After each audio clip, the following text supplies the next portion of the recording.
The Canon Rebel T5i is a great DSLR, but just how great is it? I'll tell you.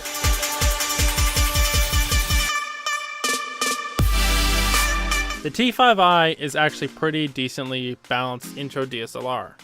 I got the kit with the 18mm to 55mm lens, which still ran about $800 when I got it, which was almost a year ago now.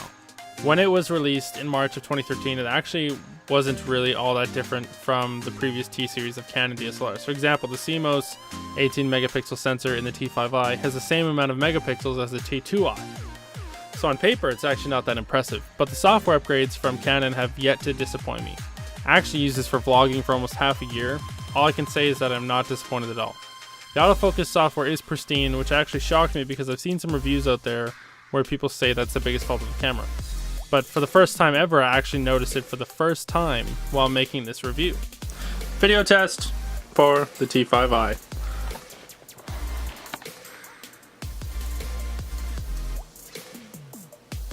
Also, the flip-out screen is a godsend. It's extremely useful in filming solo, especially when you can't afford an external monitor. On top of the folding capabilities of the screen, it's also a capacitive touchscreen. At first, I hated the touchscreen and turned it off because I would always touch it by accident and mess up the shot. But now that I use it to shoot tech reviews and I use it when I'm behind the camera, not in front of it. The video capabilities are pretty standard: 1080p, 30 frames per second, and then 720, 60 frames. You can also do 24 frames in the 1080p range. Yeah, it's I mean it does 480p and all that, but I'm sure no one really wants to use it for that. But it does do 60 frames a second if you're doing 720p.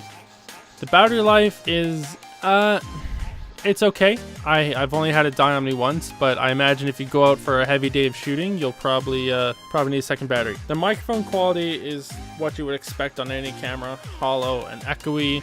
Okay, audio test for the Canon T5i, but it does have a microphone jack, which is useful for any camera being used for video. It does also have a mini HDMI slot for hooking up an external monitor of some kind. Overall, for a lightweight, beginner-level DSLR, I think it's pretty great. With what I use it for, I have yet to be disappointed with it. So if you're looking for a solid DSLR that you want to get for your first DSLR or something, I'll link this one below. Make sure to pick it up. It's pretty decent. With all that being said, thanks for watching, and if you enjoyed the video, make sure to drop a like rating and maybe subscribe if you'd like to see more. Bye, guys.